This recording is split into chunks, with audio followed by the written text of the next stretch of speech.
আল্লাহ তাআলা বলেন, অতঃপর যাকে তার আমলনামা তার ডান হাতে দেওয়া হবে অত্যন্ত সহজভাবে তার হিসাব নিকাশ করা হবে এবং সে তার স্বজনদের নিকট আনন্দিত হয়ে ফিরে যাবে।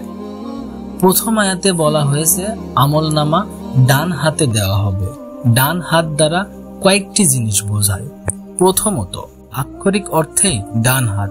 যদি আপনার ডান হাতে আপনার হিসেবেরই বই দেওয়া হয়, তার মানে আপনি পরীক্ষায় ভালো করেছেন।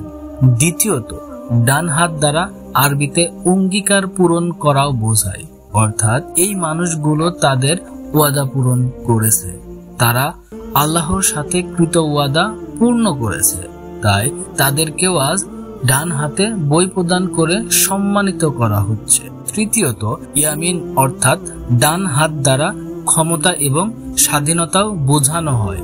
শেষ বিচারের দিন কারোই কোনো কিছুর উপর কোনো নিয়ন্ত্রণ থাকবে না, কেউ কথা বলছে না, কারো কোনো স্বাধীনতা নেই, কেউ অন্য কাউকে নিয়ে চিন্তা করছে না, সবাই নিজ নিজ চিন্তায় মগ্ন।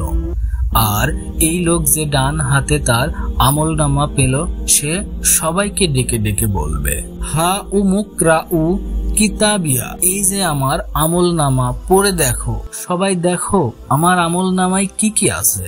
হাসরের দিন কার এমন ফ্রিডম থাকবে, কার এমন মানসিক সক্ষমতা থাকবে যে সে এমনটি করতে পারবে? সবাই যেখানে ভয়ে মূর্ছা যাচ্ছে, আর সে কিনা খুশি হয়ে সবাইকে তার আমলনামা দেখাচ্ছে, দেখো আমি কত ভালো গ্রেড পেয়েছি। সবশেষে ডান হাত দ্বারা সম্মান মর্যাদাও বোঝায়। এরা হবে এমন মানুষ আল্লাহ যাদের সম্মানিত করবেন। এরপর আল্লাহ বলেন, অত্যন্ত সহজভাবে তার হিসাব নিকাশ করা হবে। হিসাব মানে হলো অডিট, সবকিছু কাউন্ট করা, সবকিছু চেক করা, প্রতিটি লাইন থেকে লাইন। রাসূলুল্লাহ সাল্লাল্লাহু আলাইহি সাল্লাম বলেছেন, কিয়ামতের দিন যার হিসাব নেওয়া হবে তার ধ্বংস হবে।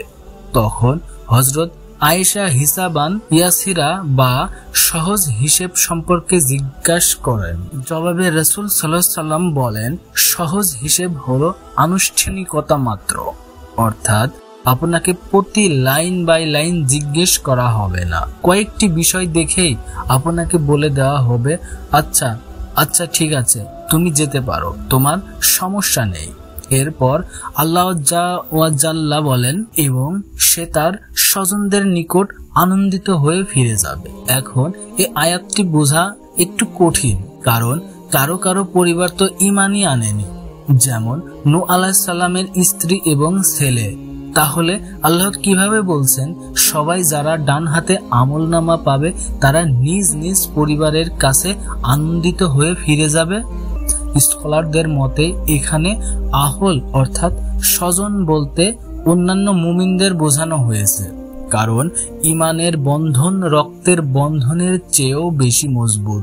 আবার কারো কারো জন্য ধর্ম পালন করতে গেলে নির্যাতন আসে পরিবার থেকে, নিজ ফ্যামিলি থেকে।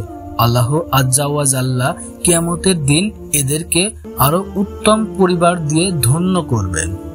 সেখানে তাদের ভালোবাসার কোনো কমতি হবে না, তারা একাকিত্ব ফিল করবে না, তারা সেখানে প্রফুল্লিত থাকবে।